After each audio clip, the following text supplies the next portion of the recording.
Today I will try to explain you in an easy way what the unique mechanic Fortify is that Diablo 4 pumped out. So let's jump straight into the guide.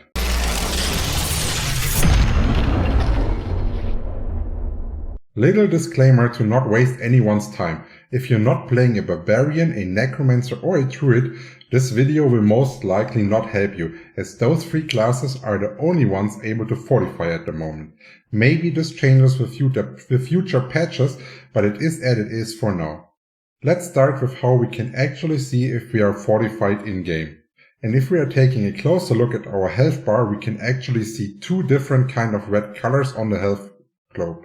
The darker one being the fortified value, that is by default protecting the health it covers with 10% damage reduction.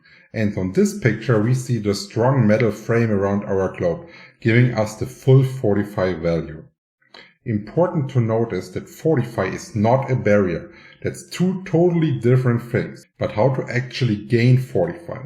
There's numerous ways. Let me do one example and then show you a trick how to check the potential of each class in no time.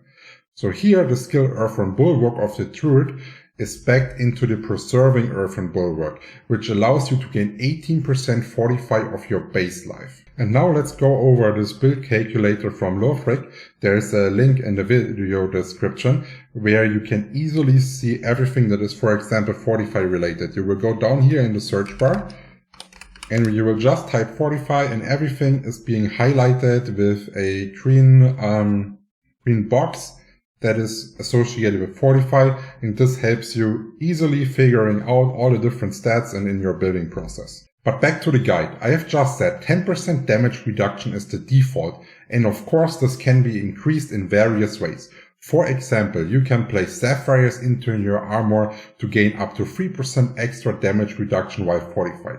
There's also a passive, like defensive stance from the barbarian, where you gain flat 2% damage reduction while fortified per skill point put into the passive. And on the Paragon board you also have options like, for example, the Bulwark node that you can scale up really high. So I have said fortify is not a barrier. Now let's take a look at the math behind it to understand the difference and the full potential of fortify. So if we're looking at this cheat sheet I've made here for you, on the left side we are seeing the health globe, where we are assuming that we are having 100 life total, and the one that we see here in the darker red would be our fortified life at 40%. We are, for this example, doing a 10% damage reduction. This is the usual threshold, and basically if we are doing this, we are having a total of 60 HP that is non-fortified, so there is no damage reduction being applied. And we have the fortified HP of 40, where 10% damage reduction is applied. So let's say we are taking an 80 damage hit. This would mean the 60 would get deducted with no reduction. So it's basically full 60 gone, and then we would still have 20 damage left from the hit. And this 20 damage would be reduced by 10% because it falls into the threshold right here. So we would end up with a fortified HP number of 22 because we are getting not 20 reduction, we are getting 18 instead because the 20 is being reduced by 10%. So if this right now doesn't seem overwhelming, right? Only a small reduction. But if you pump this value right here, it can be a really strong skill and maybe even better than barriers. So we have just seen one of the ways to actually lose your fortify. But there's another one, because you can't be stacking fortify permanently, and this is due to it starting to rapidly decaying if you're out of combat for more than 5 seconds. Which means whenever you have longer distances to travel, let's say in a dungeon that has a low mob density, you will lose all your fortify bonus and have to rebuild it in the next fight. Fortify also plays an essential role in the overpower damage.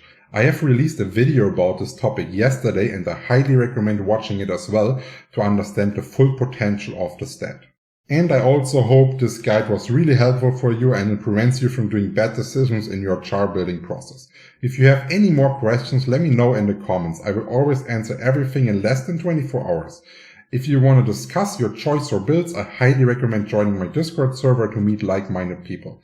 And the last thing before this video ends, On the 4th of June, I have started with a new unique streaming content on Twitch, where basically I will be playing hardcore only, and if I die, this will trigger a community event for you, where the loyal viewers can then win cashshop prizes like skins, battle passes, mounts. So don't forget to subscribe and follow to not miss out. Cheers!